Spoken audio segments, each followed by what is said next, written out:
Boa noite, Boa doutora. noite. Nossa, tá tão linda com esses cabelos. Você que Maravilhosa. está linda, professora Gorete. Tudo bem? Não, pode me chamar de Gorete, professora de educação física, mas pode chamar pelo nome, tá? Não tem problema. Agora eu vou te chamar de doutora, porque você é realmente uma doutora. Que Boa noite. bom. Primeiro eu quero te agradecer por ter aceitado fazer essa live aqui para colaborar com o Prepara E 50 Mais.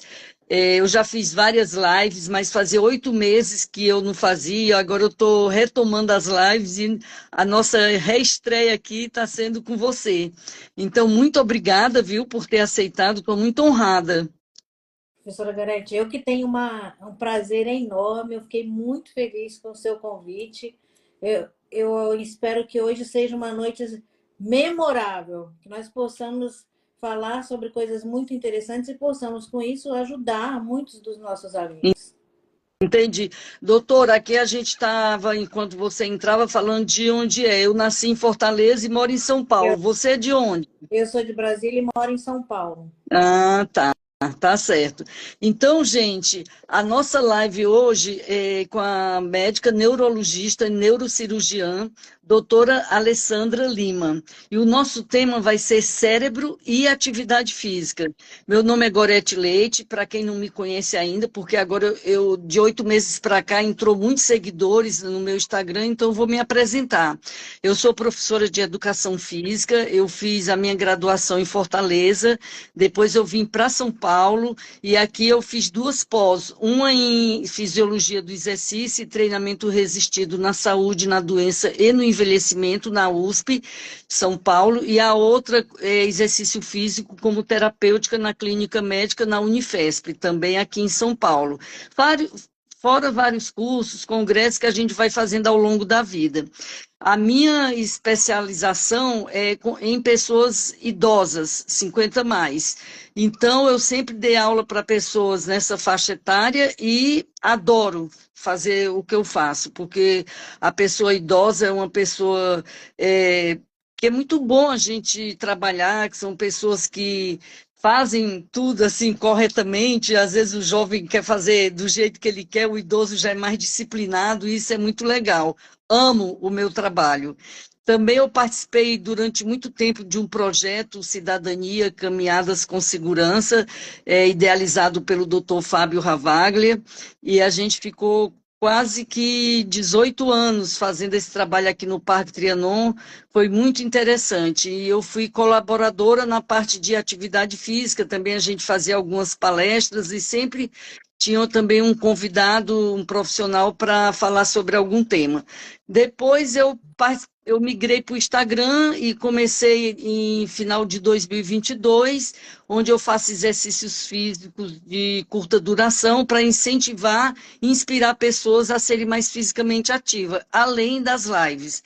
Então, hoje eu gostaria que a doutora Alessandra se apresentasse também, falasse um pouco da vida profissional dela para a gente conhecer um pouco mais. Tudo bem.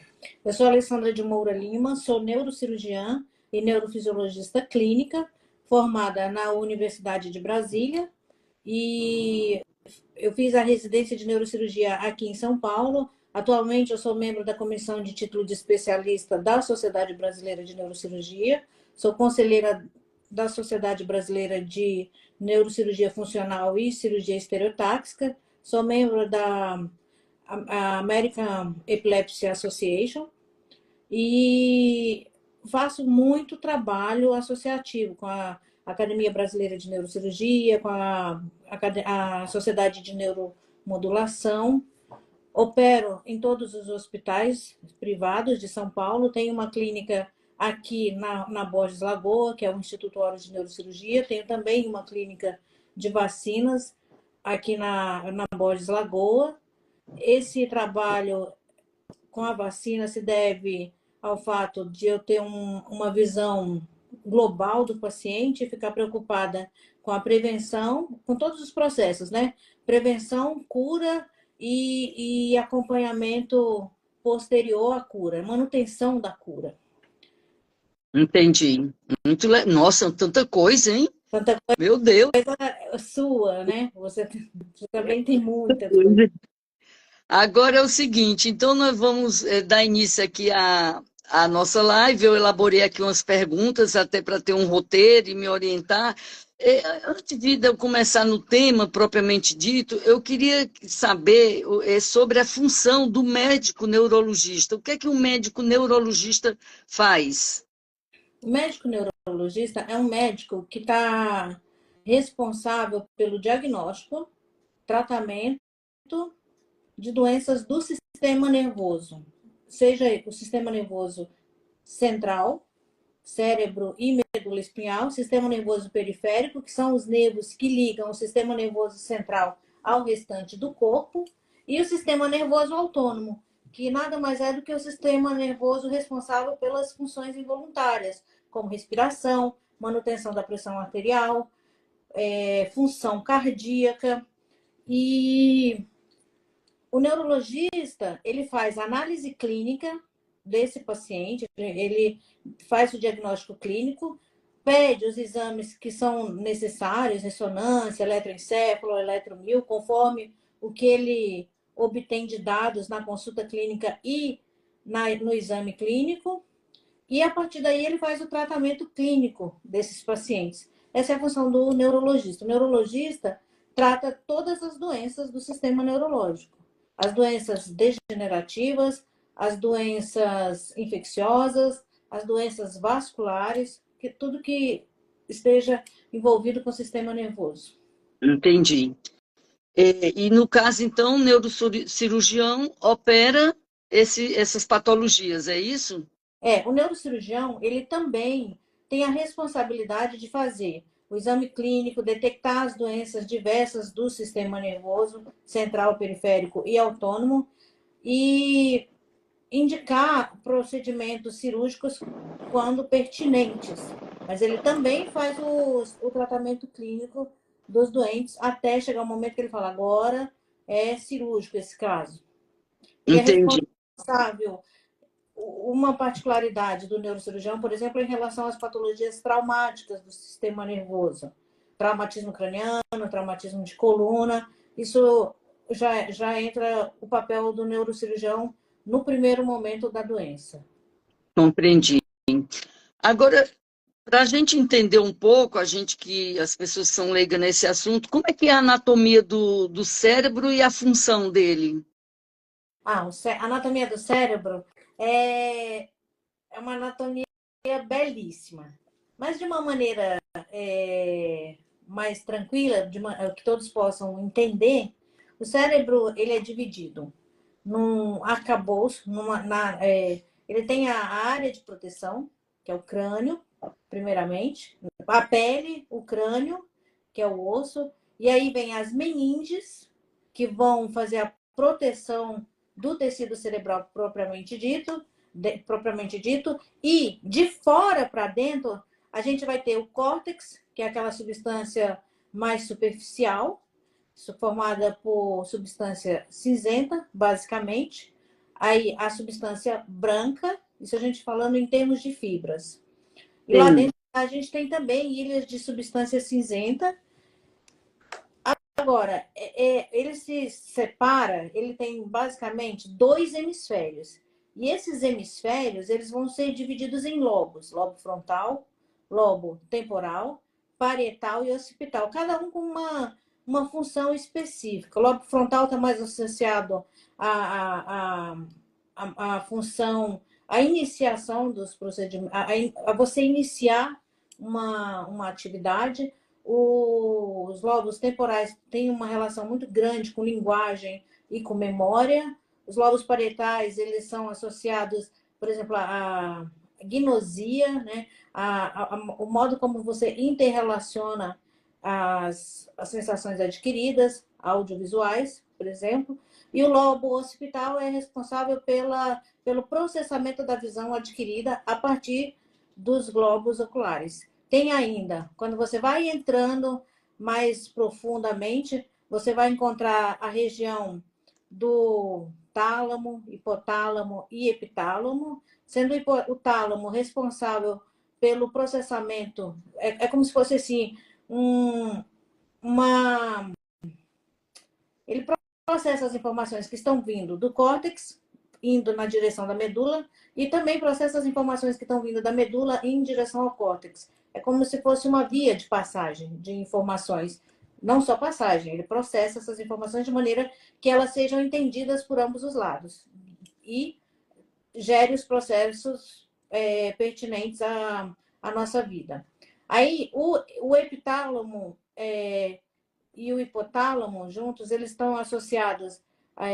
O hipotálamo, em particular, está em conexão com a pineal, e aí é muito responsável pelo sistema hormonal, tanto que a gente fala muito assim, vamos ver como é que está a função do eixo hipotálamo hipofisário, como é que está a produção dos hormônios, não é só da tiroide, mas aqueles hormônios, hormônio do crescimento, hormônio a prolactina e todos os outros envolvidos, todos os outros hormônios da gente, eles passam por aí. E a gente tem o tronco cerebral, que é formado pelo mesencéfalo, ponte e bulbo. É uma anatomia belíssima. É belíssima e complexa, mas eu entendi. O cérebro ele tem várias partes e cada parte é responsável por uma função. Exatamente. Isso, né? E ao mesmo tempo, cada função, ela tem... Ela não é assim, eu vou ver uma coisa e é só naquele lugar que está o problema, que está a responsabilidade da visão. Não. Você adquire a imagem, como se fosse a câmera, com os olhos, aí você passa pelo trato óptico e essas funções, e aí essas mensagens são levadas até o córtex visual. Mas também tem o associativo, que é o parietal.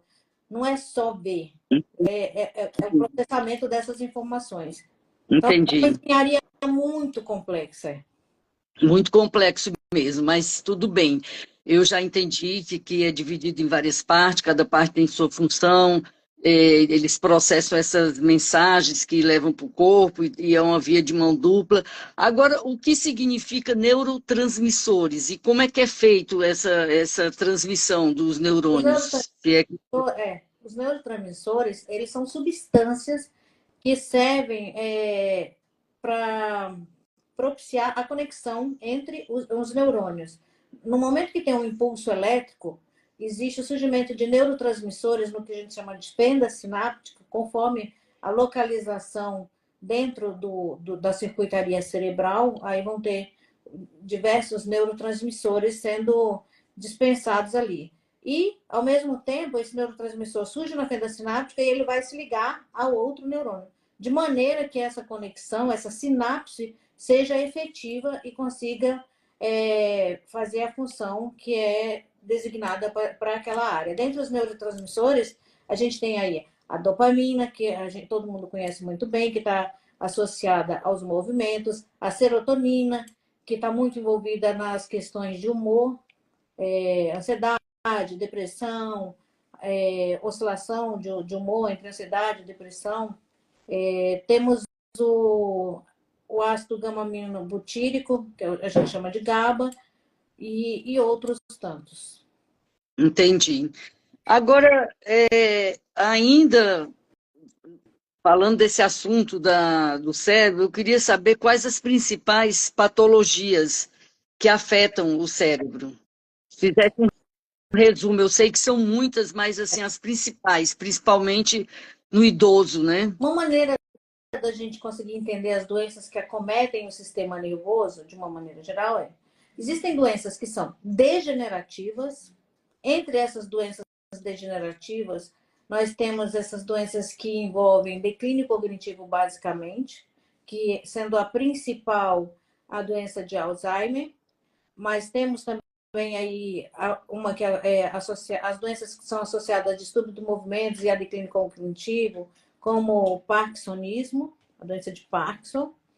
Temos entre as doenças neurodegenerativas doenças que acontecem não só na população mais velha, mas principalmente na população mais nova, as mulheres, que são as doenças desmielinizantes, como a esclerose múltipla, a neuromielite óptica, que você tem degeneração da mielina e com isso você tem manifestações neurológicas diversas. Alguns têm dormências, outros têm perda de força, alguns têm alteração na fala, conforme aquela área afetada no caminho onde tem a mielina e ela vai sendo destruída. Então, a gente tem basicamente doenças degenerativas, que são essas, que acometem tanto idosos como jovens, mas que a gente lembra mais das, como a gente está falando numa faixa etária acima de 50 anos, principalmente, aí a gente lembra mais dessas doenças, parkinsonismo, doença de Alzheimer. Nós temos as doenças as doenças vasculares do sistema nervoso central, e aí a gente vai ter, dentre as doenças vasculares, as doenças que são causadas por dilatação das paredes das artérias, que são os vasos responsáveis pela irrigação do cérebro. E aí a gente vai ter o surgimento de aneurismas. A gente pode ter ainda, nas doenças cerebrovasculares, as arterites, que são inflamações nas artérias. A gente pode ter os eventos trombóticos, desencadeando trombose venosa profunda, trombose de seio, que estão muito associadas ao uso de hormônios pelas mulheres, principalmente os contraceptivos orais, e outros fatores também. Temos, entre as doenças cerebrovasculares, sangramentos causados por alguma alteração no próprio parênquima. E aí a gente já falou, doenças degenerativas, as doenças vasculares, que também podem acometer a medula. Na medula você também pode ter malformações arteriovenosas, assim como no cérebro, pode ter algum sangramento, assim como no cérebro, e também pode ter esses eventos embólicos. Temos as doenças infecciosas, que podem acometer o sistema nervoso central e periférico, as meningites, que são a inflamação das meninges, as mielites, que são a inflamação da medula espinhal, as neurites periféricas, que podem ser inflamatórias, mas também pode ter um componente infeccioso associado.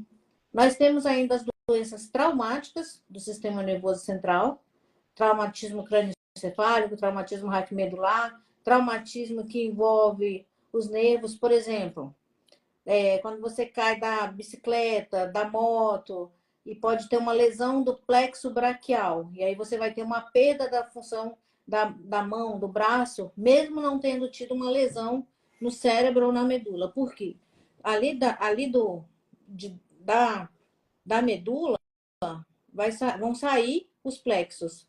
E aí, se você tem um arrancamento de plexo, você tem uma lesão que às vezes é muito, muito grave. Você tem uma dificuldade muito grande de recuperar, inclusive. Entendi.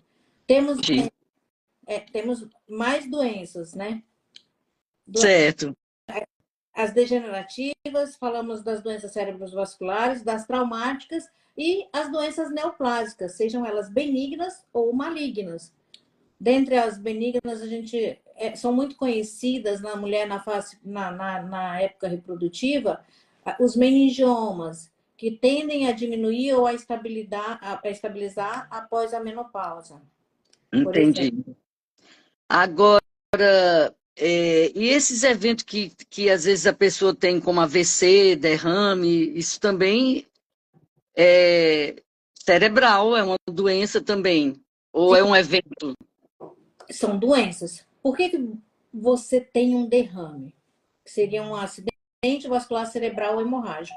Ou porque você tem um aneurisma que rompeu, que é uma causa que pode ser muito dramática. A gente tem aí uma expectativa de óbito de 50% dos pacientes antes de chegar ao atendimento médico, para você ter ideia. Quando você chega ao hospital, você ainda tem mais aproximadamente 50% de chance de morrer nas primeiras 24 horas, quando você tem uma ruptura, uma ruptura com sangramento importante no cérebro, que são os que a gente fala hemorragia subaracnoide, Fischer 5, ou seja, uma hemorragia grave. E ainda tem os outros problemas. Então, é isso. Pode ser um sangramento porque você dilatou um aneurisma, ou porque você tem uma ruptura de uma malformação arteriovenosa, que é uma comunicação entre uma artéria e uma veia que não era para existir. Por quê? A artéria chega no tecido cerebral, ele irriga o tecido cerebral e a veia drena. Não é para a artéria se comunicar diretamente com a veia. Isso a gente chama de malformação arteriovenosa.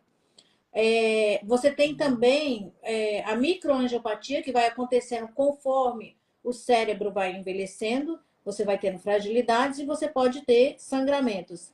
Esses são sangramentos via de regra lobares, né? Na região frontal, na região temporal, na região occipital, no cerebelo.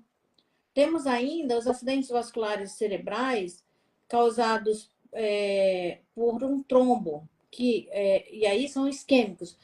Você deixa de irrigar uma determinada área do cérebro. Aí você pode ter uma isquemia na cerebral anterior, cerebral média, nas diversas artérias, no território irrigado pelas diversas artérias. Conforme a área atingida, você tem sintomas.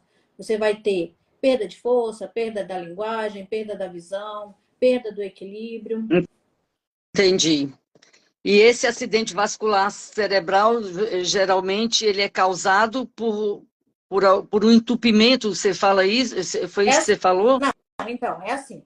Ele pode ser hemorrágico, quando você fala acidente vascular cerebral, Estou ou ele dizendo é hemorrágico, o quando isquêmico. o isquêmico. O isquêmico, ou um trombo que migrou, por exemplo. Se você tem fatores de risco para uma obstrução da carótida. A carótida é a artéria do pescoço, que vai sair, ela sai lá aqui do tronco braquicefálico e dá a irrigação para o cérebro. Entendi. Aí, se você tem alguma obstrução nessa área, que pode ser causada por placas, essas placas ateroscleróticas, que são placas que têm como fator de risco hipertensão, diabetes, o tabagismo, a falta de exercício físico, as dislipidemias, ou seja, as alterações dos níveis de colesterol e das frações. Então, essas placas, elas ou fecham completamente, e aí você perde a irrigação de todo um lado do cérebro. Essas são situações mais dramáticas. O paciente já se apresenta em coma, já se apresenta ou sem falar, ou sem mexer, se for do lado esquerdo ou do lado dominante, conforme ele seja destro ou canhoto, você vai ter essas apresentações, perda de força, perda de linguagem, e já entra em coma porque a pressão no cérebro é muito grande naquele momento, pela Entendi. grande morte de massa encefálica. Então, essa é uma das causas. A outra coisa é se você tem uma arritmia cardíaca e tem algum trombo cardíaco, ou você tem uma comunicação inadequada entre o lado direito e o esquerdo do coração, que é o que a gente chama de forame oval patente. Aí pode migrar um trombo, ele sobe ali pela carótida e entope algum ramo de alguma área do cérebro. Normalmente são eventos menores do que, por exemplo, se você tem uma obstrução grande na carótida. Você ainda pode ter eventos isquêmicos causados por tromboses venosas dos seios sagitais, que são tromboses mais importantes, porque você tem nesse caso, não é a irrigação que está sendo prejudicada, é a drenagem do cérebro. Com isso, Entendi. um aumento do cérebro, um inchaço do cérebro e morte de algumas áreas do cérebro e as lesões conforme a área afetada. Então, o que é muito importante é a prevenção, né? No caso, por exemplo, famílias que têm problema de colesterol alto, como é o caso da minha família. Meu pai, ele teve 5 AVCs, entendeu? Minha prima também teve, outra prima também teve, morreu de AVC. Eu tenho colesterol alto, mesmo fazendo uma alimentação saudável, eu preciso tomar medicamento. Então, a minha família tem essa genética de colesterol alto. Então, a gente tem que se cuidar para evitar esses eventos, porque se não se cuidar, corre o risco de ter um AVC. Exatamente. Precisamos ter como maneira de preservar a saúde do sistema nervoso central, evitar os fatores de risco, que são modificáveis. Você falou de 2 fatores de risco aí na sua família. O fator de risco genético, esse a gente considera um fator de risco não modificável. Você tem uma predisposição, ponto. Aí você vai trabalhar de uma maneira que essa predisposição não se torne em um fato ruim para você, em uma doença. Então, você vai evitar excesso de gordura, excesso de açúcar, vai evitar o excesso de peso. A gente sabe que o aumento de peso ele está associado a uma pior função vascular. Você tanto pode ter eventos cardiovasculares como eventos cerebrovasculares, em função de todos esses fatores de risco. Vai evitar o cigarro. O cigarro, ele tem um peso muito grande no desenvolvimento de doença cerebrovascular e de doença cardiovascular. E a outra questão, que aí você é uma grande mestra, que é a questão de fazer atividade física regular. E é muito importante aquele trabalho que você faz, que a gente compra o e-book e tem acesso a algumas aulas de como você pode fazer um exercício. Você pode se exercitar diariamente a cada 30 minutos, durante 30 minutos, usando coisas simples na própria casa. Então, é muito importante o trabalho de conscientização que é feito pelo seu grupo, aí tanto na atividade física, pessoal, assistida, que você faz com seus grupos de dança, de orientar a atividade física, como essa atividade que você está aí disseminando conhecimento através da internet, né? Dessa globalização. Então, manter os pacientes com essa atividade, manter todos, O não nível só de os pacientes, atividade os indivíduos, né, com atividade física regular. A gente sabe que hoje a Sociedade de Cardiologia recomenda que você faça mais ou menos 30 minutos por dia. Não é nem mais nem menos, são 30 minutos. Se você se propõe a cuidar da sua saúde, 30 minutos por dia, fazendo atividades físicas regulares, não precisa ser atividade de alto impacto, você não precisa ser um corredor, você não precisa ser um ciclista, não. Tem que fazer atividade física de maneira que você possa evitar esses agravos em longo prazo. E aí, no caso, a gente está falando dos agravos cerebrais. Entendi. Atividade física, depois dos estudos que começaram a acontecer, ela passou a ser muito recomendada pelos profissionais de saúde. Então, a minha pergunta agora é o seguinte: uma pessoa que já tem uma patologia no cérebro, ela pode fazer exercício físico ou depende, cada caso é um caso, ou é sempre recomendada a atividade física, independente da pessoa ter ou não uma patologia? Por Atividade, exemplo, a pessoa que tem Parkinson deve fazer atividade física? sim.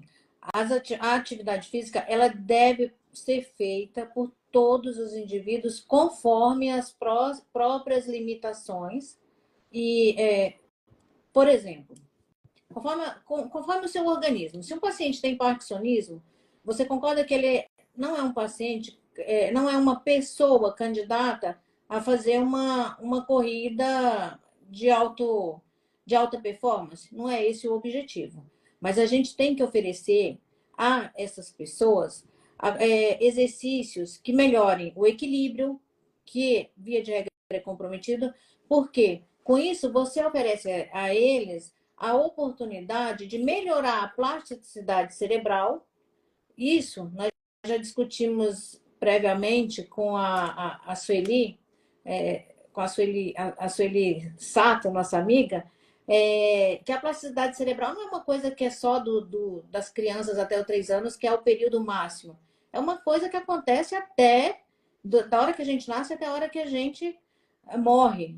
Então, a gente tem que estimular essa plasticidade cerebral. E o exercício físico, ele tem um peso importantíssimo nisso. Então, o paciente que tem Parkinson, ele tem que fazer atividade física, ele tem que treinar o equilíbrio, ele tem que trabalhar a motricidade, principalmente, porque ele vai trabalhando a neuroplasticidade e, com isso, você evita que uma progressão que seria assim, ao invés de você descer a rampa, né? Você desce a rampa, desce ali um toboágua, que seja, um escorregador, você desce na escadinha. E de preferência com a muleta, né? Para você não perder as funções. Então é isso. A atividade física ela é recomendada basicamente para todos. Se você é um paciente jovem, você pode ser submetido a esportes com maior impacto, correto? Se você tem hérnia de disco, aí você tem, obviamente, que passar por uma avaliação e um acompanhamento regular com o neurocirurgião para que você possa fazer as atividades físicas pertinentes, de maneira que você não agrave o seu problema. As atividades físicas, elas são recomendadas para você não adoecer ou para você minimizar os problemas de alguma doença que já tenha se manifestado, ou para você evitar a progressão de uma doença, e às vezes até para reverter. Por isso que hoje é muito importante a gente ter educadores físicos com essas especializações, com esse olhar direcionado para pacientes que têm algum tipo de limitação. O idoso, por exemplo, a pessoa com mais idade, ele tem as suas limitações, Peculiaridade. ele tem as suas peculiaridades, concorda? Concordo. Agora, voltando um pouquinho só em relação às patologias, eu lembrei agora de uma que eu gostaria, uma curiosidade minha sobre o tremor essencial. Tem cura? Então, o tremor essencial, alguns pacientes com as medicações iniciais, ele consegue resolver. Assim como a maioria das doenças neurológicas, você tem casos que você resolve com as medicações de primeira linha e tem casos que você tem que evoluir para algum tipo de abordagem neurocirúrgica. E aí, no caso dos transtornos de movimento, você pode utilizar os estimuladores cerebrais profundos. O que vai ser diferente entre um tipo de transtorno e outro, se é uma distonia, se é um parkinsonismo, se é um tremor essencial, é basicamente o alvo que você vai implantar dentro do cérebro. Entendi. É que meu pai tinha tremor essencial e eu já ouvi falar que é uma doença familiar que algumas pessoas da família pode ter, outras não, e depois na terceira geração já não aparece Isso. mais. Aí a gente tem que ficar vigiando cada um, diminuir os fatores de risco, diminuir o que piora o tremor. Algumas medicações, elas dão alguns tremores, e aí você tem que ter um acompanhamento médico de perto, de prevenção. Hoje, ainda o neurologista e o neurocirurgião só é procurado quando tem alguma manifestação clínica. Não é isso. A gente tem que procurar o médico para também fazer o trabalho de prevenção. Todos hoje têm consciência que o cardiologista é essencial. Ninguém tem dúvida que você tem que ir periodicamente fazer um check-up, alguma avaliação clínica, e conforme aquela avaliação clínica, fazer alguns exames pertinentes indicados pelo cardiologista. E está tudo ok. Quando você também hoje, o trabalho de conscientização das doenças neoplásicas, tanto do homem quanto da mulher, é muito grande. E a gente sempre está atrás do ginecologista, do urologista, com os trabalhos de prevenção seriados e periódicos. A mamografia na mulher, a ultrassonografia transvaginal, o uso da vacinação contra HPV para evitar alguns tipos de cânceres específicos.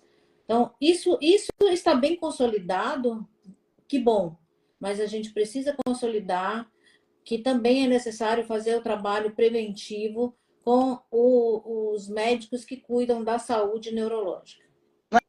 É porque é engraçado, a gente nunca vai assim a um neurologista ou a um psiquiatra se está tudo bem. É só se você tem, por exemplo, no caso do neurologista, você tem uma dor de cabeça forte que não passa, aí fala assim, ah, bom passar no neurologista. Ou então, se você está com crise de ansiedade, é bom você ir no psiquiatra. Aliás, eu quero até aproveitar, porque existe muita dúvida sobre o que o psiquiatra faz e o que o neurologista faz, porque está tudo na cabeça. Eu sei que o psiquiatra trabalha mais com a parte comportamental e o neurologista, eu não sei se seria sua parte anatômica, você como e fisiológica, como é um especialista, vai me dizer essa diferença. Eu vou num psiquiatra, o doutor Luiz Altenfelder, e sempre pergunto para ele qual a diferença do neurologista para o psiquiatra. Ele, tipo assim, só falta dizer de novo essa pergunta. E porque está muito ligado, né? Uma coisa com a outra, né? Existe uma ligação muito grande. Mas, via de regra, quando que você vai procurar um psiquiatra? Quando você tem uma ansiedade que está fora do habitual, quando você tem depressão persistente, quando você tem sintomas, aquela oscilação do humor, oscila muito entre estar muito eufórica e estar muito triste. Ou você, de repente, se torna muito em si mesmada. E aí o segmento especializado é dado pelo psiquiatra, o tratamento com antidepressivos, antidepressivos, antipsicóticos, ansiolíticos. Mas é importante lembrar que muitas dessas manifestações, ansiedade, mudanças de humor súbita, mudanças de comportamento, podem ser causadas por doenças neurológicas. Por exemplo, você tem uma pessoa de 50 anos, 55, e eventualmente essa era uma pessoa tímida, muito respeitosa, e do nada começa a ter um comportamento, uma desinibição social, e até em alguns outros casos, uma hipersexualidade. Ou então é uma pessoa que é expansiva e subitamente se torna muito em si mesmado. Você pode ter aí compressões de áreas cerebrais por tumores. Então a gente tem que ficar atento. E nesses casos, quando você já está procurando um especialista pela doença e não como uma forma de prevenção, aí talvez é interessante ter a avaliação dos dois. E muitas vezes eles trabalham juntos. O neurologista, o neurocirurgião, o psiquiatra vão trabalhar em associação de maneira que possam oferecer o melhor tratamento para aquele paciente em particular. Entendi. Agora, assim, o psiquiatra é mais fácil da gente procurar, porque às vezes você está com depressão, com crise de ansiedade ou alguma coisa que você não está se sentindo bem, você procura o psiquiatra. Agora, o neurologista, como é que eu vou chegar no neurologista e vou dizer, eu vim ver como é que está meu cérebro? É assim que funciona? Não, não, você vai chegar e vai comer. Ah, a Sueli está perguntando alguma coisa aí pra gente, né? Que tal a fisioneurológica, é isso? É. Ah, Você, daqui a pouco a gente abre um parêntese para a fisioneurológica. é. Guarda aí, guarda essa pergunta. Não, você vai chegar para o neurologista e vai falar. Se você vai só para fazer uma avaliação inicial, olha, eu estou bem e eu quero fazer uma avaliação inicial neurológica. Na verdade, ele vai fazer várias perguntas para você. E aí você vai descobrir que talvez esse seu bem, estou ótimo, não seja exatamente ótimo. Tem alguma coisinha guardada que você não falou. E aí ele vai pedir algum exame conforme ele identifique alguma alteração. Mas você pode não identificar. Quando você identifica, a questão já está muito avançada. Ah, tá. A Sueli falou que ela não está perguntando, ela está respondendo por uma pessoa aí. Ah, Agora, o doutor Fábio Ravaglia, que também está aqui na live, ele falou que existe protocolos, né, para descobrir o aneurisma. isso. Quando você tem paciente com suspeita de aneurisma. O que é uma suspeita de aneurisma? O mais comum é a apresentação com sangramento cerebral numa sala de emergência. Ou desmaiou, ou teve uma crise convulsiva, ou teve uma perda de consciência e entra nessa, ou teve uma perda de força, de linguagem, de visão, de audição, alguma coisa nesse sentido. Esse é o mais comum. E aí você vai seguir os protocolos. Você vai fazer uma tomografia, vai ver o sangramento. De acordo com a localização do sangramento, você indica ou não uma angiotomografia, que é o exame da vascularização do cérebro. E aí, dependendo, você vai para a ressonância. Se você acha que aquele sangramento, por exemplo, não é exatamente um aneurisma, pode ser por pode ser por um tumor cerebral. E vai para a angiografia, se de fato você diagnosticou um sangramento suspeito de aneurisma, e aí depois o tratamento, seja ele endovascular ou cirúrgico. Isso é um protocolo numa emergência. Entendi. Protocolos para você diagnosticar num caso de não emergência. Eventualmente você pode passar a ter episódios de cefaleia que são muito fora do comum do que você tinha anterior.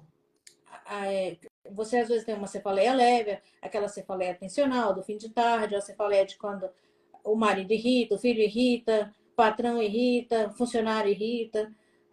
Só que foge do controle. Uma cefaleia que não melhora com nada. E isso pode estar associado a uma iminência de ruptura de aneurisma, que a gente chama de cefaleia sentinela. De novo, a gente vai indicar os exames pertinentes. Segue mais ou menos a mesma ordem da emergência, mas de uma maneira mais tranquila. E ainda tem os casos em que você tem alguns familiares de primeiro grau que apresentaram sangramentos cerebrais e que tem história de aneurisma. Ou pode ter sido diagnosticado incidentalmente, um trauma, que aí foi lá, fez a tomografia e viu que tinha um aneurisma, ou porque tinha uma dor de cabeça e algum outro sintoma. Então, assim, se tem dois familiares em primeiro grau com o diagnóstico de aneurisma, está indicado uma investigação. E você Entendi. pode não sentir nada. É uma consulta preventiva. Certo. Agora vamos partir agora para a parte, fala muito de doença, patologia, como preservar o bom funcionamento do cérebro. O cérebro, ele depende de muitas... assim, ele depende de muito cuidado. E são cuidados, basicamente, do estilo assim, orientados pelo estilo de vida da gente. Primeira coisa, alimentação adequada. Uma alimentação que seja saudável, com pouco açúcar, com pouca gordura, o uso de saladas. Essa alimentação mediterrânea, por exemplo, é uma alimentação muito, muito boa para preservar a saúde do cérebro. Evitar os alimentos muito processados. Isso ajuda na saúde do cérebro. Usar as nozes, as Castanha. amêndoas, as castanhas, lixia, tudo isso faz bem para a saúde do cérebro.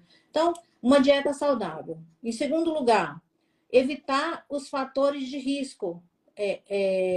Os fatores de risco corrigíveis, evitáveis, como o tabagismo. O tabagismo é péssimo para o cérebro, principalmente para as artérias cerebrais. Ele está muito associado ao desenvolvimento de aneurisma e também às doenças venosas, as embolias, que podem causar os acidentes vasculares cerebrais isquêmicos. Também está associado ao desenvolvimento de câncer em outros órgãos que podem gerar metástases para o cérebro. Então, nós passamos pela dieta, passamos pelos fatores evitáveis, que são tabagismo, uso de drogas, que pode alterar principalmente a função cerebral, não exatamente causando tumores, mas causando alterações vasculares, sangramentos cerebrais, por exemplo, nos usuários de cocaína. Então, evitar as drogas, evitar o álcool também é deletério. O álcool, em grandes quantidades, tem uma associação muito grande com uma degeneração importante do cérebro, em particular alterações de equilíbrio, de memória, que são as áreas mais afetadas pelo consumo excessivo de álcool. Evitar e atividades físicas regulares, naquele esqueminha seu que você ensina pra gente. 30 minutos por dia num ambiente domiciliar sem muita invenção. A gente já consegue presentear o cérebro com a possibilidade de ter uma neuroplasticidade preservada até o final dos nossos dias. Assim, ter maior neuroplasticidade. E é muito bom a gente lembrar que atividades físicas regulares, orientadas ou pelo educador físico ou pelo fisioterapeuta, que todos nós vamos precisar, vai determinar como que nós vamos chegar aos 80 anos. É muito legal quando você vê alguns vídeos mostrando, você quer chegar numa cama, ou você quer chegar sendo aquele velhinho legal, aquele velhinho... Nem é mais velhinho, 80 anos, as pessoas estão tão ativas que nem dá mais para chamar de velhinho. O pessoal está muito bom de cabeça, e isso é decorrência dessa conscientização em relação aos fatores de risco, à atividade física, melhora da dieta, melhora da... O pessoal, a geração saúde, né? Parou de fumar, parou de beber demais. Todo mundo bebe um pouquinho, mas Todo mundo está atento a isso aí. E a gente precisa conscientizar. Tem que esse trabalho é de formiguinha, é de alto-falante, é de redes, é de tudo. Todo mundo tem que trabalhar para conscientizar a população. É educação, né? Que a gente é através da educação que a gente informa, que a gente incentiva, que a gente inspira. Então, as regras básicas principais são as que geralmente os médicos falam, né? Que é uma alimentação balanceada, evitar os fatores de risco e a prática de atividade física. E depois entra outras coisas mais, como meditação, contato com a natureza, e tudo isso vai ser bom para o cérebro, Sim. e para a parte mental, né? A saúde mental também. Agora, o efeito do exercício no cérebro, qual seria? O que é que ele causaria no cérebro? Essa via de mão dupla que a gente falou no nosso texto lá da divulgação da live. Por exemplo, esse negócio de corpo sã, mente sã. Corpo são e mente sã. Essa via de. Isso aí, o que tem de concreto nisso? É assim. Quando você faz as atividades físicas regulares, quando você se propõe a exercitar o seu corpo, você se oferece algumas substâncias que são substâncias associadas ao prazer, ao bem-estar, à melhora do humor, as endorfinas, a gente melhora também o funcionamento das áreas de serotonina, a gente inibe a produção ou diminui do cortisol, a produção do cortisol, que é o hormônio do estresse. Então, você concorda que você fazer atividades físicas regulares, você está presenteando o cérebro, você está dando um banho de substâncias benéficas e você está diminuindo as substâncias maléficas que podem irritar e causar transtornos mentais e também transtornos mais sérios neurológicos.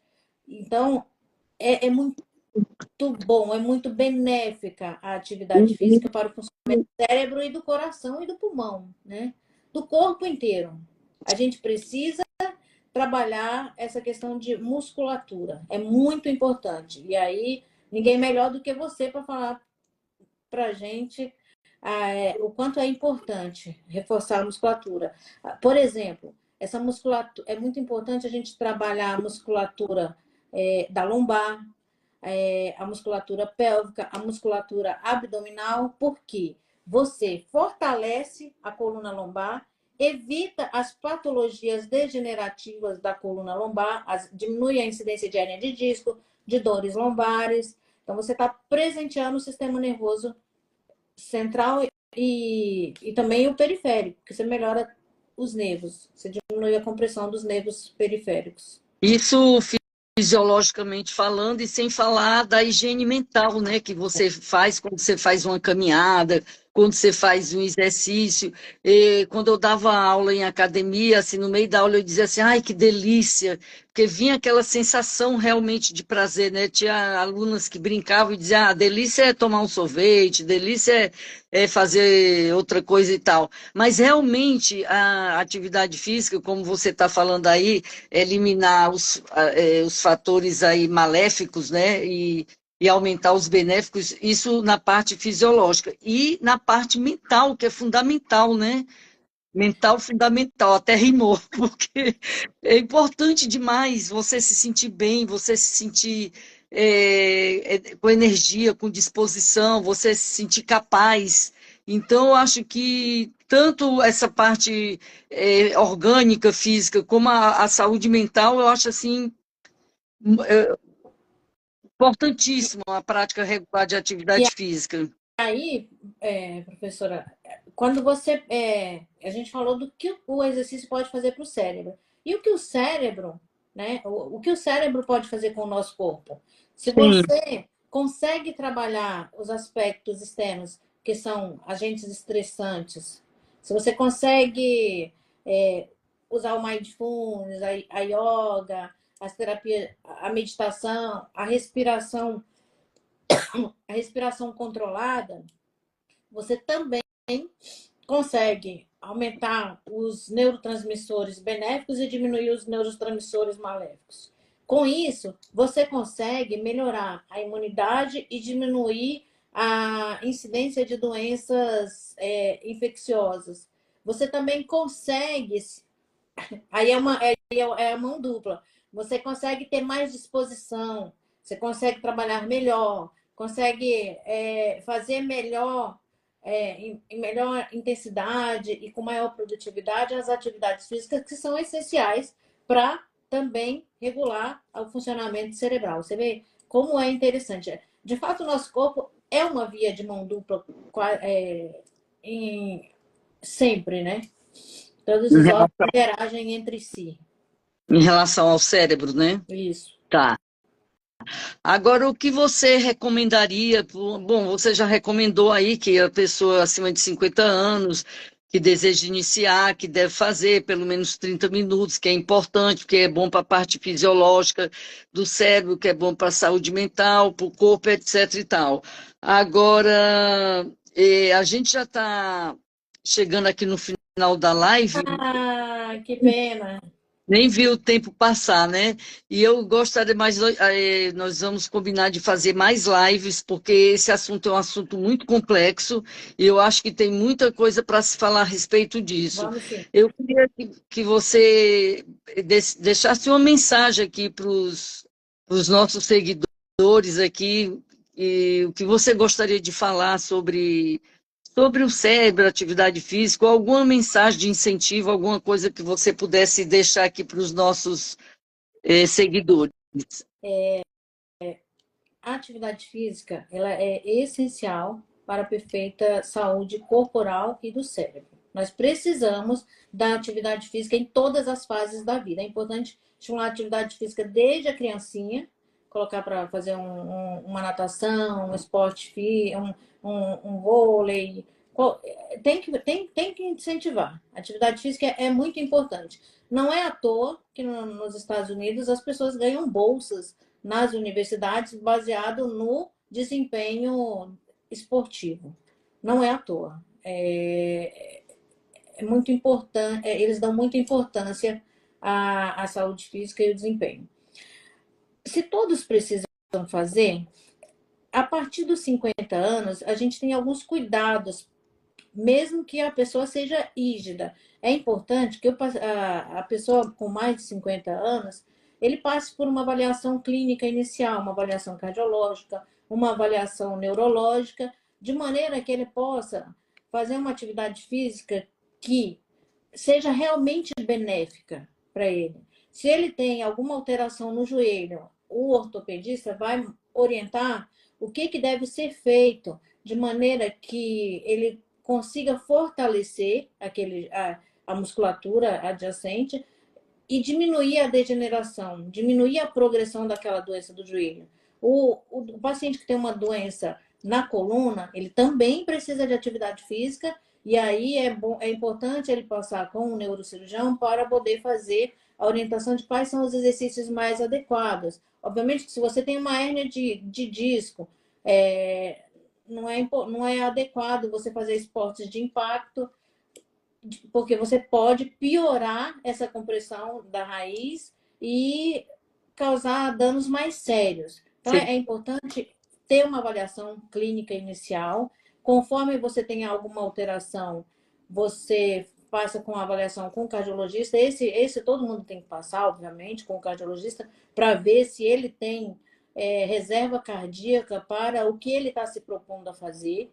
E é importante que o educador físico, o fisioterapeuta que vai fazer o Pilates, eles tenham consciência dos limites do corpo daquele indivíduo, de maneira que ele não cause lesões associadas ao esporte físico, ao esporte. Certo.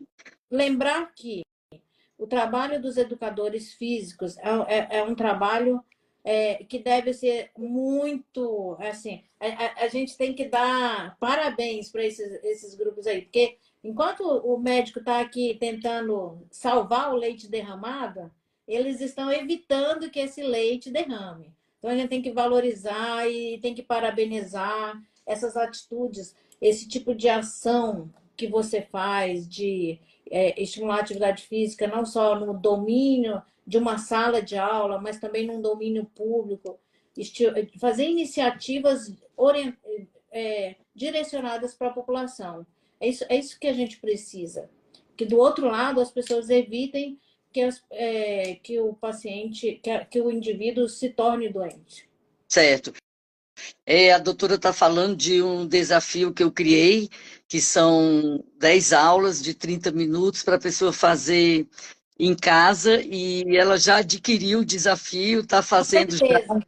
Estou muito feliz por isso, e é importante realmente ter uma orientação, porque a gente passa vídeos assim na internet de 1 minuto e meio, 2, 3 no máximo, mas fazer um programa assim de 30 minutos para começar, iniciar e até para incentivar a pessoa, até se for o caso, se ela quiser ir para uma academia, ou aquelas que não têm condição de ir, porque já são mais idosas e querem fazer em casa, é muito importante. Eu quero agradecer aqui a presença aqui do Dr. Fábio Ravaglia, que estava aqui assistindo a live, o Dr. Luiz Altenfelder também estava aqui, que é o psiquiatra, o Dr. Fábio é ortopedista, a Juliana Barbosa, psicóloga, também estava aqui Que presente, maravilha. e muitos profissionais aqui presentes, e também os seguidores que vieram aqui nos prestigiar, estou muito feliz.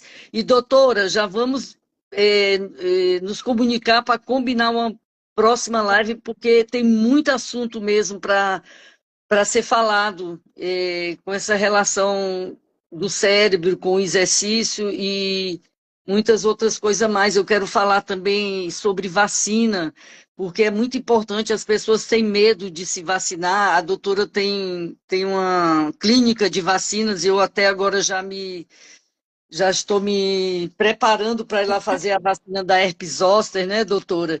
E fora que esse trabalho de prevenção que ela falou do cérebro, que é muito importante, tem outros temas assim relacionados à enxaqueca, que eu queria também falar, porque eu tenho muita enxaqueca, então, quer dizer, tem muita coisa. Então, eu já queria intimar você a fazer mais lives, se você tiver tempo e puder Vamos fazer. fazer. Muito obrigada.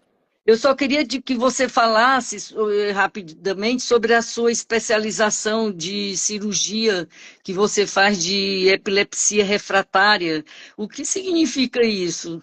A epilepsia refratária ou fármaco-resistente, que é a denominação atual, é a epilepsia que não responde aos tratamentos medicamentosos que são orientados pelo médico nas doses usuais, a medicação correta para a crise correta. Se você é um paciente que está sendo tratado corretamente e, no entanto, não tem resposta, normalmente você espera 1 a 2 anos com as doses máximas toleráveis pelo paciente. Se nada disso responde, aí você já encaminha esse paciente para uma avaliação de uma possibilidade cirúrgica. Você encaminha para um neurocirurgião especialista na cirurgia de epilepsia. E aí as possibilidades, de novo, são inúmeras também. Assim como você tem um avanço muito grande em medicamentos nos últimos anos, você também tem um avanço muito grande em técnicas diagnósticas e em tratamentos neurocirúrgicos, que vão desde ressecção da área que causa epilepsia, que pode ser por um tumor glial de baixo grau ou algum tumor benigno, por uma displasia, que é uma alteração da migração neuronal. Você pode fazer desconexão, que é a abertura do caloso em crises, em tipos de epilepsia mais complexas, como Lennox-Gastaut, epilepsia generalizada associada à esclerose tuberosa. Você pode fazer ainda implante de estimulador do nervo vago, implante de estimulador cerebral profundo. Então, é um mundo. É um mundo de possibilidades e o conhecimento ainda também não é tão disseminado. As pessoas acham que tomar os remédios da epilepsia e ficar tendo crises, escapes aí é razoável. Não é razoável. Você tem que procurar o máximo de controle das crises. Se não controlou em 1 ou 2 anos com 1, 2, 3 medicações, provavelmente não vai controlar e você tem que passar por uma avaliação neurocirúrgica. Tá. Então, perguntando aqui se você atende no Rio de Janeiro. Não, eu atendo aqui em São Paulo. Meu consultório é aqui na Boa de Lagoa. No Rio de Janeiro e nos outros estados, eventualmente a gente faz umas teleconsultas iniciais para conhecer, para ter um contato inicial, orientação inicial, mas aí, quando você vê que tem uma indicação cirúrgica, e o paciente vem para consulta presencial, para direcionar melhor o tratamento. Entendi. Doutora, tem muita gente aqui falando sobre hérnia de disco, fibromialgia, quer dizer, tem muito assunto. Também queria dizer que enquanto a gente estava fazendo a live, muitas vezes pessoas te elogiaram, que você é uma excelente médica, que fez cirurgia com você. Muito Passa obrigada. consultório, por favor. Está pedindo para passar o contato do consultório e você pode passar, por favor? Sim. A gente tem um Instagram, Instituto Horus, tem o Instagram doutora.alessandra de Moura Lima, que vocês podem acessar. Temos o site, institutohorus.med.br, e temos o telefone para agendamento, que é o 11 98573 0024. Devagar, 11 98573 0024. Tá. E através do Instagram a pessoa pode entrar em contato, né? Sim. Lá tem os endereços no Instagram da doutora, que vai estar aqui junto na live, que eu vou deixar a live salva. Então, a pessoa faz consulta online? Sim, faz. Tem muita gente aqui perguntando sobre consulta, então vocês entrem em contato lá no Instagram. Isso. E dizer que tem uma pessoa falou aqui que tem 36 anos de escola de samba, que ela dança na escola de samba, maravilha. Tem uma Tati aqui também que elogiou bastante a doutora. E, então, doutora, eu estou muito feliz, sabe? Um assunto muito complexo que eu gostaria de aprender, de saber, de conhecer mais sobre esse assunto, até para a gente se prevenir, porque toda família tem a sua genética, traz as suas patologias, às vezes, mesmo você tendo alimentação mediterrânea, mesmo você fazendo atividade física, mesmo você tendo bons hábitos, você pode carregar na sua genética algum problema e aí você vai ter que conhecer para poder saber lidar melhor e evitar de ter eventos, né? Principalmente no caso aí, na sua especialidade, evitar um AVC, evitar um derrame, evitar seja o que for, até esse problema mesmo de hérnia de disco, fibromialgia, tantas outras coisas, enfim. Se a gente continuar falando aqui, nós vamos até meia-noite. A doutora já participou dos eventos das onças, palestrando. Já. Já. É a Kátia, né? Obrigada, Kátia. Gente, então é isso. Olha, eu vou me despedir, agradecendo mais uma vez a doutora Alessandra e desejar a todos uma boa noite e até a próxima. Até a próxima. Muito obrigada, professora Gorete. Um abraço enorme. Um beijo para todo mundo. Beijo.